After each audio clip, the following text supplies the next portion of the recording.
Hello, my friends, my sisters and brothers.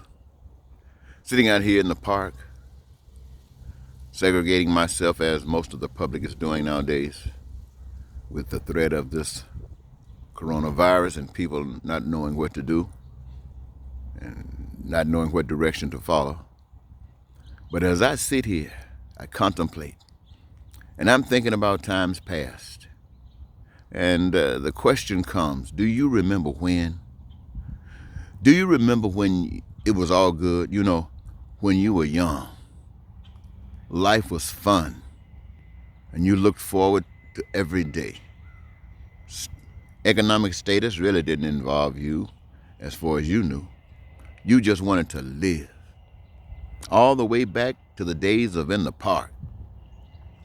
And then coming up playing sports or getting involved in other things.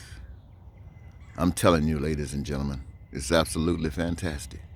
You think about the dances you used to go to. You think about the music you used to listen and dance to. You think about the fun you used to have. And then you grew up into a world that changed from where you come from. It was a world that was created by adults, grown people. I mean, you looked around and you saw some of the strangest things. Where you had been living, now things were different, more involved. You found out that there were pockets of haves, and that was all good. And there were pockets of have-nots, sometimes referred to as on the other side of the railroad track, you know. Yeah, people were going through changes. Adults, I mean, you found out that people were being mistreated at every kind of angle.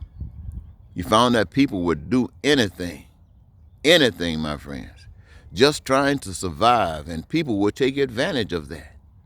And here you are in the middle of all of this. You saw a lot of hatred. You saw a lot of bigotry. You saw a lot of racism. You saw a lot of lies, and cheating and stealing, pain and suffering. You saw it everywhere. And so when you look at the adult world, this is what they had created. And as I sit here today, ladies and gentlemen, I'm recognizing that the conditions of this world today, that is what I played a part in. That is what we have all played a part in. We're talking about the greatest nation on the face of the earth. How can we say anything about greatness? How can any nation say anything about greatness when the pains and the sufferings are existing? And the sad thing about it is that they don't have to. And it appears that anybody that goes to the public, goes to the people and say, let us make a change for the better, it seems that they are killed. Is that the reason why we stay submissive? Is that the reason why all of this hell exists? Because we just trying to get by? And we're expecting something miraculous to occur? Are you trying to say that something like this coronavirus possibly could give us a new start? Is that the philosophy of the New World Order? Planet here, planet there. We don't care who it gets.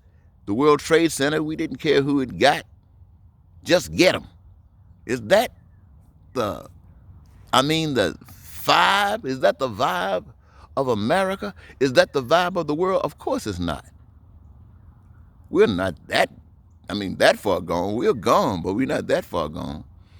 But ladies and gentlemen, there are some in places that we never know of, hidden. And then they are some that sit right beside us every day, they are exactly for that.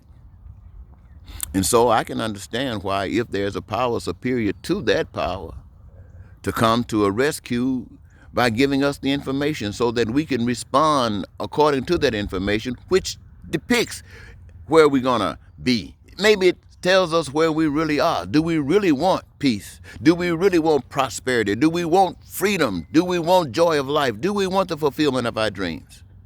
Do we want our needs, our wants, and our desires met? If we do, how can we be concerned about food and clothing and shelter for everybody on earth, education, healthcare unlimited, and everybody playing a part in it to make sure that everybody is represented. Nobody can say somebody is getting something for nothing, because everybody has something to offer, and every offer is as important as any other offer. And all that is created belongs to all of humankind.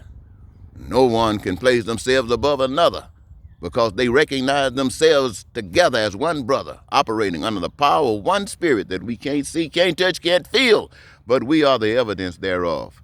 And in situations following those particulars, my friends, I tell you this, coronavirus wouldn't have any place here, or any other disease. So I say, let us wake up in these moments and in these times, and let us conquer this enemy, this war we say we're at. But let us not stop there. Let us begin to build a new nation, a new nation that the rest of the world can look at and say, indeed, they are changed people. Let us not say, well, we're going to let the ideas of the Republicans or the ideas of the Democrats or the ideas of the whites or the ideas of the blacks keep us divided any longer, ladies and gentlemen, because we all want to live, and we want to live good. So we got to look after one another, okay? Think about that. Thank you.